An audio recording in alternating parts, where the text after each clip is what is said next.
Ah, shoot. Do you have any tobacco? I don't smoke.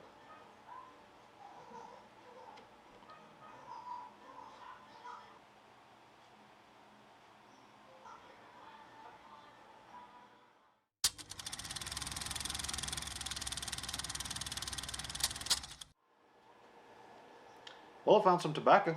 It's for your journey, Vincent Rains. Hello, all. Hello, all.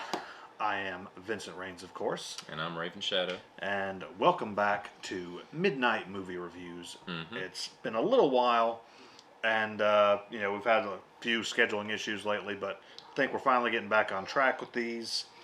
And tonight, Busy guys. We've been busy fellas. oh yeah. And anyways, tonight though, we've watched a favorite of both of ours. Just something, not many people talk about this movie on, on YouTube or really anywhere. So we thought we'd Don't give hear it. about it a lot. Yeah, we thought we'd just give it a proper review, Mm-hmm. and that is. Dead Man, which, starring Johnny Depp, which tells the story of a young man named William Blake, coincidentally the name of a famous British poet, who is on his way to the Wild West in search of a new job, a new life, and ends up in some trouble and, on his way to being a dead man. So yeah, the first time I saw this movie, Raven actually showed it to me. Uh, Shoot, that's probably been It's 7 or 8 years ago yeah, it's now. been a while. 2014, 15, Yeah. maybe. Somewhere in there, Yeah. and this is actually only the third time I've ever seen the movie. But each time I watch it, it's like it opens more doors, more questions, Mm-hmm. and leaves a lot more things unanswered. Yeah, I was gonna say it's just a movie that I like a lot. I just randomly stumbled across this movie on Netflix back when Netflix was somewhat new, or the streaming service was new, like 2010 ish or something Back like when it was that. still good. Yeah, and I just randomly came across it on there. Had never heard of it. Decided to watch it and fell in love with it the first time. And I've since made it a point to talk about it and show it to a few people here and there because it's a movie that I enjoy a pretty good bit. So, directed by Jim Jarmusch. I've Hmm. actually never seen anything else by him. I wanted to go see The Dead Don't Die. Hmm. Came out a few years ago with Bill Adam Murray, Driver. yeah, and Yeah. Kylo Ren, yeah. Hmm. Uh, Yeah. yeah. As if you watched this for any time now, he's Kylo Ren. We don't recognize his actual name. Kylo Ren just seems to be quicker on the mind to say Yeah, when you see that face. yeah. Yeah. But I haven't seen that yet. Still want to. Um, but this was my introduction, Hmm. and absolutely brilliant. And it's a pretty out there movie. So there's not really much we can say about this without getting into too many spoilers. Right. But at the same time, we really don't know what we could spoil. So yeah, not much to spoil with this one. You pretty much get all of the information that you need pretty early on in the movie. Not that it gives away where it's going or anything like that. It's all about the journey, folks. Like Yes. that's the point, anyways. Not exposition dump or anything like that. But it gets going fairly quickly. It's a slow movie, but it's not too slow. It's very accessible. So as we said, within the first few minutes, Johnny Depp's character of William Blake, Hmm. he's has this new job prospect, but things don't really go as planned. And at this point in the movie, it's very questionable the title Dead Man. At what point is Johnny Depp becoming the dead man? You can say, shortly after this job falls through, he meets a young lady, and who turns out she was already engaged. Well, her fiance is trying to shoot him. Gabriel Byrne, by the way. Yes, Yeah, little but cameo. accidentally kills the woman, and the bullet goes through, Hmm. hits William Blake. So at that point, he is dying. So he is a dead man, pretty much a dead man walking. Right. But, we could go back even further to say that he really died inside when the job fell through. Yeah, or shoot, even you could even say before that. I mean, even when he's on the train and he's talking to Crispin Glover, who's also in this, by the way, Yes. for the intro or the beginning there. when he's talking about the wife and like having to leave his life behind, and Crispin Glover says she found another man, didn't she? And he was very quick to say no. Yes, she did. And he doesn't even ask if she did. He says she did, which is kind of, we'll get into some really deep theories on this here soon. But to touch on that one real quick, Crispin Glover's character, he is a fireman on the train. So, years ago when trains were coal fired, you had to have someone shoveling the coal. That was the fireman. It kind of, he's very like knowledgeable. He knows things. Like, why would he know these things? Yeah. He speaks in this type of code. There is a theory that we've kind of spoke of before. Maybe Crispin Glover's character of the fireman is actually the devil, because he says, "What makes you want to come out here to hell?" Yeah, yeah, that's a very good point to make. Up for interpretation for sure, but I think that's a safe interpretation, and that's the thing about this film. As you go through it, you'll notice. Maybe you won't notice, but hope you notice a lot of symbolism. There's a lot going on with imagery, and actually, speaking of Johnny Depp, I should say William Blake, being, at what point is he dead? There's clues just all throughout this, even besides the obvious stuff, like with him getting shot and the other stuff that we'll talk about. There's even one shot, and I noticed it not this time, but the last time we watched this movie that I hadn't noticed before. When he first walks into this old western town, and he walks by a shop building all the coffins. They're building coffins, and Yeah. two men take a coffin and lean up against a wall just as he's walking past, like walking in front of the shot. And as soon as he lines up with that coffin, it cuts. See, I noticed that this time watching it. I had not noticed it before. When he walks into the town, it's this old west town, but there is a factory, at the end of it. So that symbolizes death right there. yeah, yeah. So Industrial Revolution is starting to creep in. This town is essentially going to probably die out to the modern ways. But as he's walking in, there's all these symbols of death. There's the coffins. There's all these animal skeletons and skulls and all that on this wall. And even before then, when he's on the train, there's a bunch of trappers on the train. And shooting buffalo. Yeah, they're all shooting buffalo out the window. So it's a lot of death in this movie. Yeah, I mean, that's within just the first few minutes of this. Yeah, a lot of death and a lot of images of death, especially. So shortly after this double homicide, William Blake leaves town, get away because he knows there's going to be trouble following, and he meets an Indian with the name of Nobody. Nobody. And I think he mentions that he was given that name for a specific reason, and it was something that meant he who speaks loud but says nothing. Yeah.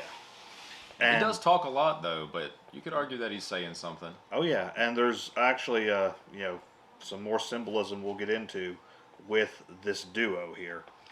But, after this, of course, I guess he's ecstatic that, William Blake has killed a white man. And also, he thinks he's William Blake. Yes, he believes he is the poet, William Blake. Right. Yeah, and recites his poetry to him. Yeah, and, of course, Johnny Depp's character of William Blake doesn't know any of this. He's never heard of the actual poet, knows nothing about poetry. But this poem that he recites to him keeps coming up. And this entire movie, I feel like there's many scenes, many shots that are based around it. Now, without looking it up at the moment, I don't remember the name, but he's talking about the day and the night, and some are born into despair, and some are born into delight, something like that. Yeah, essentially, life's not fair. Some people are born into good lives from the start, then other people are just born without a fighting chance, and their life's not going to be happy. Yeah, but it clearly talks about day and night in this film, and not so coincidentally, the movie is in black and white. Yeah. So I mean, this right from the bat, there's already this good and evil type thing, And, so this movie came out in 95, and, around that time, Clerks is the only other thing coming out in black and white.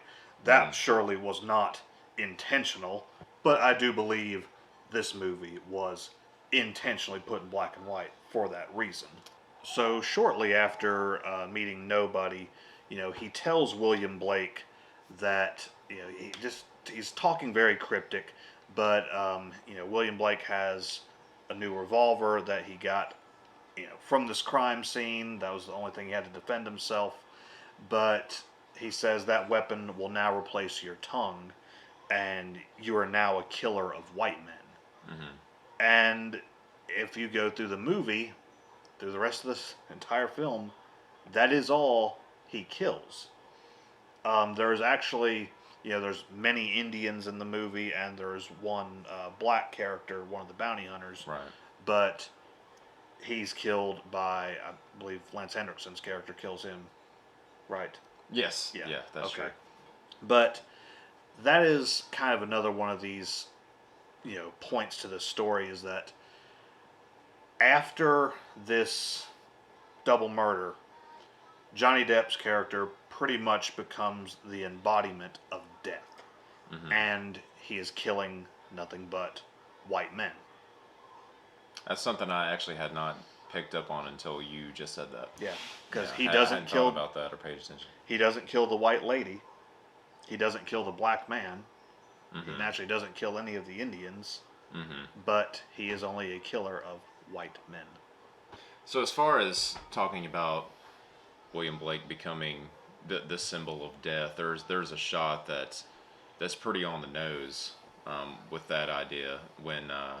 So anyway, yeah, there's a point where Nobody smokes peyote and just looks at William Blake leaned against a tree, and then there's the superimpose the skull over his face. So he sees him as a skeleton, which in a way, you could read that as he's seeing him as the Grim Reaper.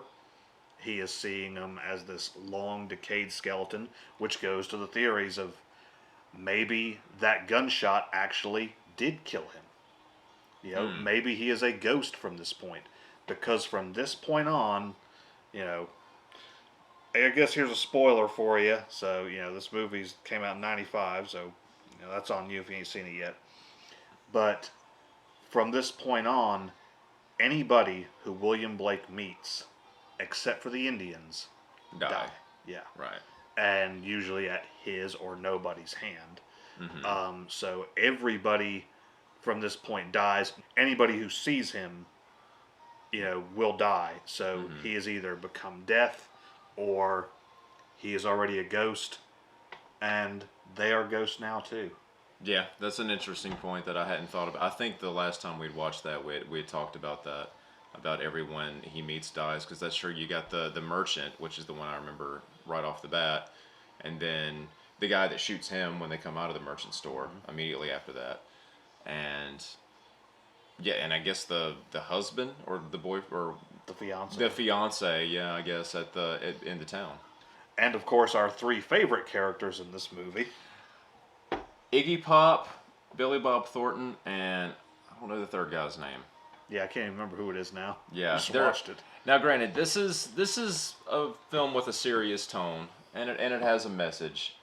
But some of the comedy in this movie really works. And it's a lot of black comedy, just really dark. Yeah, but there's some funny stuff in this. There's one scene in particular, and I don't know how many times we've gone out of our way just to look up this one scene for a laugh. It's hilarious. When Nobody and William Blake are just walking through the woods, and then I think they hear voices and come across a little campfire, and I guess they would just be like these three... They're probably trappers too.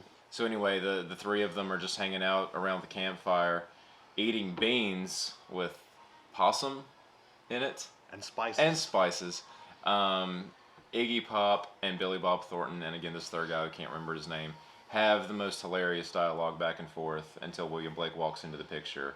And it gets even funnier than that, and Billy Bob Thornton just talking like Billy Bob Thornton, and you know what I'm talking about. And it's great. It's funny every time. So going back to something I mentioned earlier, talking about the dynamic between these two, you have the dead man, Johnny Depp, and you have Nobody. So, what can that equate to? You have a dead man and nobody. Well, you have a ghost and you have nothing. So it's like Right.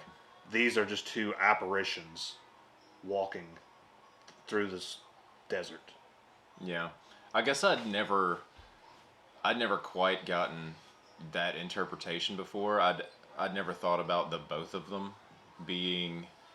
I mean, I guess because they do interact with other characters along the way, but then again, I mean, this movie's full of just symbolism. But I had never thought about it that way. Never really. But then again, a lot of the symbolism here is not what he's saying now, but a lot of it's really just steeped in Native American culture, which he knows quite a bit more about than me.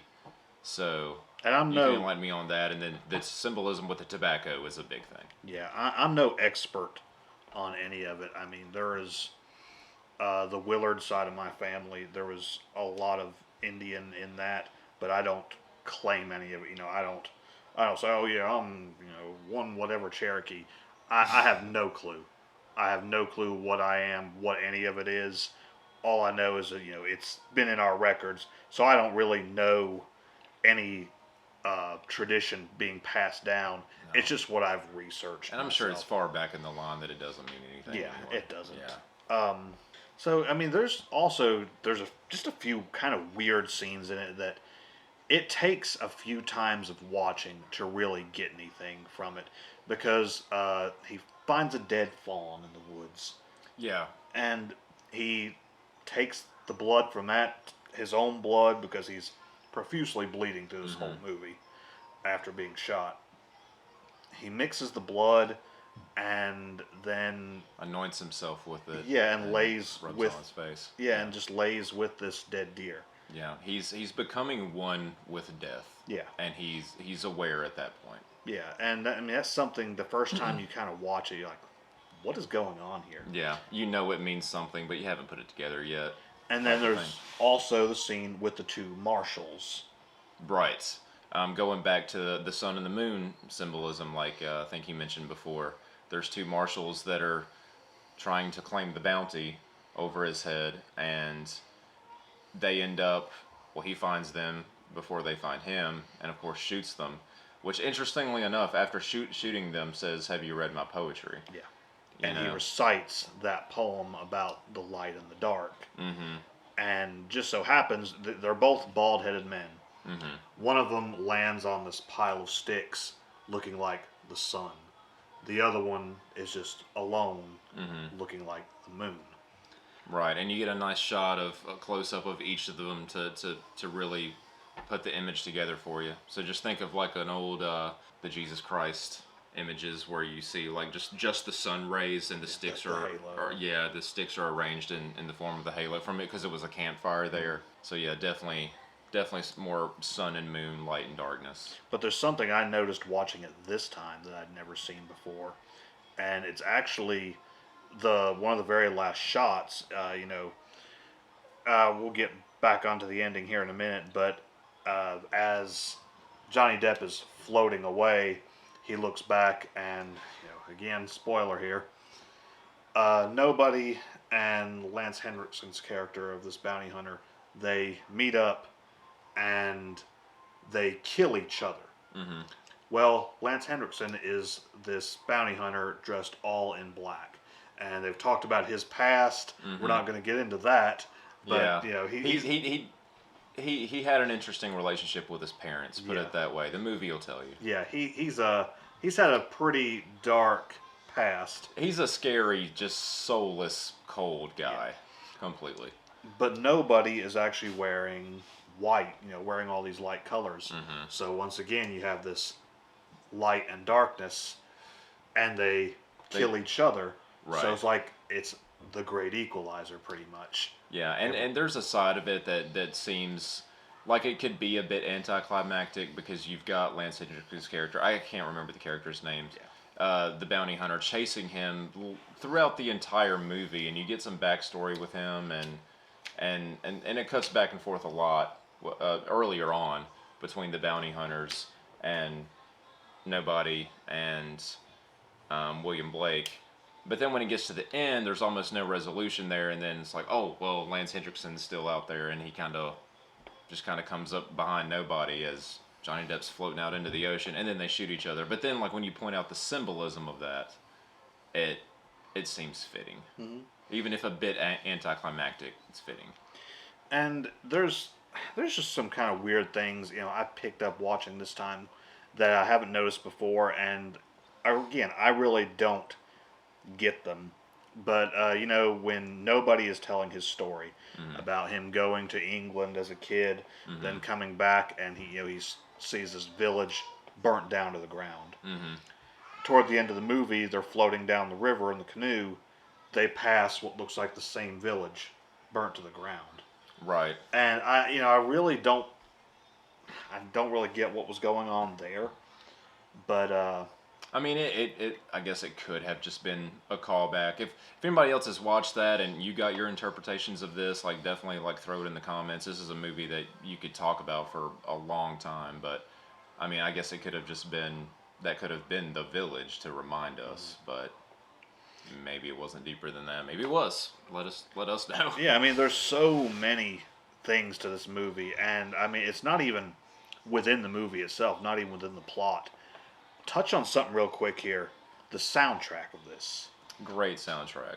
One of my favorite soundtracks ever, even though it's just It's Neil pretty much Young and a one guitar. song. Yeah. Yeah. It's really just one song that gets stretched out. Variations of like one riff essentially that you hear over and over. But if you notice at the very beginning of the movie, it's kind of you kind of hear overview of the score pretty much as Johnny Depp's walking into this western town, surrounded by death. It's very dark, very ominous. But then after the murder takes place, it's mostly acoustic for a little while. Yeah, up until the end. Yeah, as the movie goes on, it gets progressively grittier, and I mean, it's really dark, really gritty, just completely distorted by the end. Yeah. A lot of delay on there. Reverb and Yeah, and it's just the music people. yeah, it's beautiful how it plays out, but then at the very end, as Johnny Depp is, floating away to the afterlife, presumably, that acoustic comes back. So he's finally at peace. There's still that distortion, but the acoustic is underneath it, so he's finally reaching his peace. Right. Yeah, that's a good interpretation of the music. The music is a character in this movie. Absolutely. For sure. So another thing that comes up throughout the entire movie multiple times is the question of, do you have any tobacco? Johnny Depp has asked this many times, and there are other characters asking it too. Yeah, nobody asks him routinely. Yeah, but if you do know anything about Indian heritage and culture, tobacco is pretty much a sacred plant. It's used in peace rituals, in war rituals, and everything. And all through the movie, Johnny Depp has no tobacco because he doesn't smoke. Right. But towards the end, when they get to the trader's shop, he finally acquires some tobacco. And, Johnny Depp is dying. He's near death. And that's pretty much, you kind of wonder what nobody has in mind for him at the beginning, but he's trying to lead him to the afterlife, leading him on this journey because he is a dead man. He needs to go back where the dead men come from. And so at the very end, he finally has a twist of tobacco on him. And nobody wasn't wanting it for himself. Right. It was for William Blake. It's for his journey. Exactly, and which he tells him at a certain point just before the end, and I guess it's unclear if William Blake really truly gets it, because even when he's being pushed away into the water, he still says, I don't smoke. Yeah. So, I mean, which, he even says throughout it that he's not understood a word of this Indian jargon, talking about, the sea and the spirits and all this, whatnot. But as it gets closer to the end, I believe, I'd say about the point, when he is embracing death with the deer, Mm-hmm. You know, he anoints himself with the blood. He's painting his face over. I think at that point he kind of has a feeling of what's going on. And it almost, there's kind of like that Dances with Wolves feeling when they actually get to the Indian village. I haven't seen Dances with Wolves, I don't think. Okay. No. Well, it's like, you know, they kind of accept him as one of their own, which is funny because they rejected nobody being raised by white men, but now they're almost accepting this white man in a way. You know, there's some of them that are still kind of, you know, what are you doing with him? But they know the journey he's been on, you know, killing all the white men that he has, so Mm-hmm. they accept him Right. as one of them. So speaking of the motif with the tobacco, I just couldn't help but remember, and I pointed this out to you, that if you've ever seen Secret Window, which Johnny Depp is also in, he's asked, I think definitely once, but I want to say it's more than Yeah, I want to once, say it's a couple maybe, times. if he has any cigarettes or if he wants cigarettes or something, and he just goes, I don't smoke. And I just kind of wondered, was that like an Easter egg, like a throwback to this movie, completely coincidental, which is probably coincidental, but I haven't read Stephen King's novella, so I'm not sure if it's in there, but something that I just thought was interesting. So yeah, there's really not a whole lot more we can even say about this movie because, again, it's the majority of it's all up for interpretation. Mm-hmm. That's Very why much so. that's why I love this movie so much. You know, I know it seems like we've kind of been all over the place with this review. This movie is all over the place. Right. I mean, there's a plot. There's point A to point B, literally what they're trying to get Yeah. to. And we didn't talk about the plot super specifically. There's some stuff we left out, but we wanted to make sure that we really talked about the symbolism and pointed out just some of the great filmmaking aspects that this movie has going on for it. I mean, you can watch the movie and see and get the plot. I mean, it's simple enough to follow, but it's really the interpretation that makes this good, and that's what we wanted to talk to you about. And I mean the cinematography too. Like, you know, we're just talking about the filmmaking aspects of it. The cinematography is so amazing at certain points in this, where it's, you know, it's showing this broad wilderness, Mm-hmm. but it still feels very tight. Yeah. Somehow it does that. Like, I know there's one scene they're up on a mountain in the fog, Mm-hmm. and yeah, you're on this broad mountain, but the fog makes it seem so claustrophobic. Yeah, that's the word I was going to use. It does have a bit of a claustrophobic feeling. A lot of tight shots. You don't really get a lot of. It's not trying to show off the wilderness. And even like on the train, you Mm-hmm. know, it's showing these vast, broad landscapes, the Mm-hmm. desert, the prairies, and all this. But he's on this cramped little train with constantly changing people all around him. Right. It's a grittiness is what that makes me think of, and even with the trees, like so many of them just seeming dead in the forest when they're traveling around. It's the whole thing definitely has a very just gritty, somber, maybe is the word I'm looking for, sort of feeling. It's definitely meant to get you in the headspace of death, essentially. I mean, even from the very beginning, again, on the train up until the end, it feels like the landscape is dying. I Hmm. mean, you know, there's no color in the movie, Right, not at all. but it seems like the farther and farther it gets on, there's somehow less color.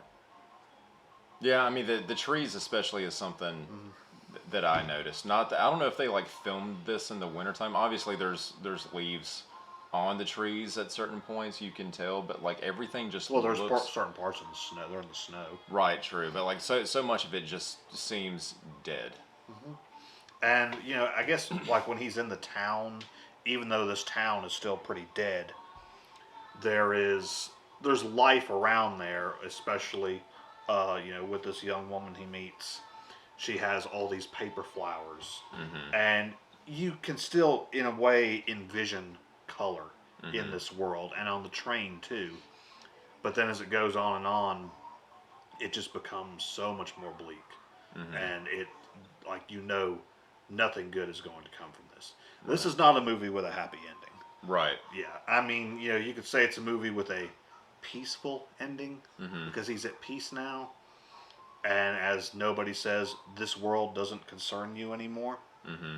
And that so that you could say that is a happier ending for him because he's been dead all through this movie, Right. and he has no family, he has no woman. And is it possible to interpret, which I guess it is possible, if we go with the theory that Crispin Glover is the devil at the beginning of the movie on the train when he says, "Why did you come all the way out here to hell?" I mean, maybe he's dead already, and he is in hell from the moment we see him on that train, and this is his journey through the afterlife to get to where he needs to be. Yeah, nobody is trying to get him to to heaven, to the peaceful side of this afterlife, taking Mm-hmm. him out of the hell that that town was. Mm-hmm. So I mean, there's so many ways you could read into this movie. We were actually going to have, our guest David Undead, who was on our Christmas episode. We were going to have him here with us. Things didn't work out right, Mm-hmm. and I know he had quite a few more theories too. And there's just so many things we can't touch on them all in this without this video being 3 hours long. Right. I mean, and this movie's a slow burn. Again, it's not going to be everybody's taste if you don't like that kind of movie. But if you do like the slow burn, and you like to think and interpret art, this is definitely something you should go for. I think everybody would like this. I mean, this is definitely a movie for us. I would even go so far to say if you would like to see the lighthouse Hmm. set in the Old West. There, there you go, and definitely not just because of the black and white. No. Two movies very open for interpretation. Yeah. You could read it in multiple ways. Symbolism all over the place too. Yeah, and it's So for the most part set around two characters. There's a lot more characters in this than right. the lighthouse, but it's this dynamic between these two. If you've seen our review of The Lighthouse, you know we like these kinds of movies. So if you like The Lighthouse, you agreed with us. You liked the review. I mean, and you haven't seen Dead Man, check it out because we're highly recommending it. Yeah, I mean, we never didn't even really say what genre this would be, but I don't know what you would consider it really. I mean, I think you said at one point, It's almost like a noir. yeah, and almost Kind like a of. gothic western. Yeah, it for some reason I want to like kind of call it a gothic western, but there's nothing really gothic about it. It's just dark. Yeah, it's just very dark, Mhm. and there's so much. Again, it's just bleak. It's almost Right. a thing of no hope in this. Right. But we love movies like that, and maybe you do too.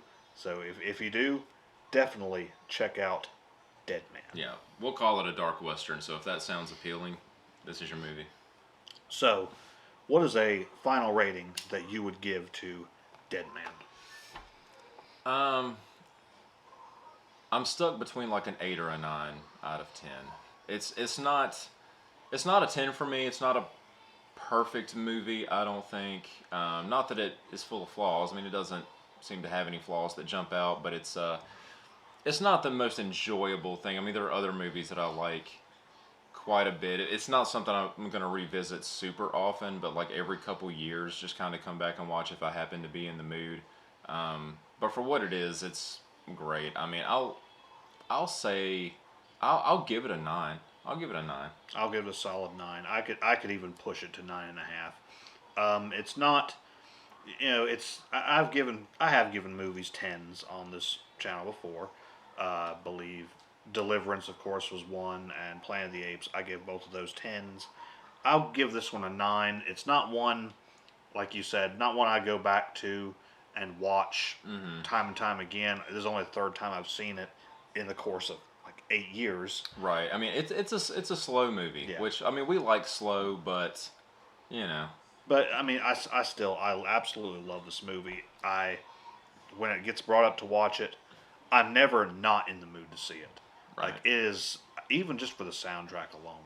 Like I could just sit through this movie. Just it's so mesmerizing to me.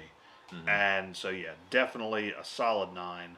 I have no complaints about this movie whatsoever. It's slow burn, doesn't faze me one bit. And I'm not even a huge Johnny Depp fan, but I will say this is my favorite Johnny Depp movie. Wow. Uh, it's up there for me.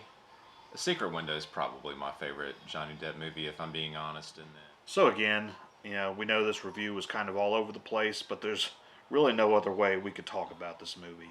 So definitely check out Dead Man. We both give that recommendation. Mm-hmm.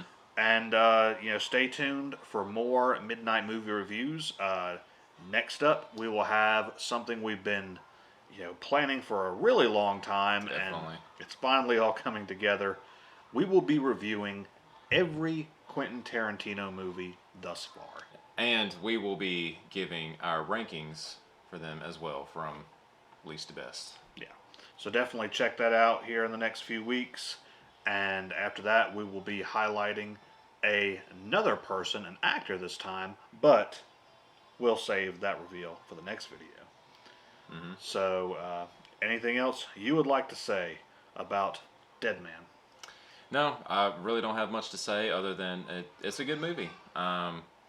This is Jim Jarmusch is probably, as far as I know, I don't know many other things he did, but probably his most well-known credit. Well, even on the back of the box it says Jim Jarmusch's best movie, but But this was probably out in '95. yeah, it says literally that. Yeah. Anyway, yeah, check out Dead Man. It's definitely a good watch. Like if you're into like westerns and especially like darker themed things, I think you'll like this one. So yeah, not much to say about it. All right. So thank you all again for watching Midnight Movie Reviews. We'll see you all next time. What's a Philistine? Like a really dirty person.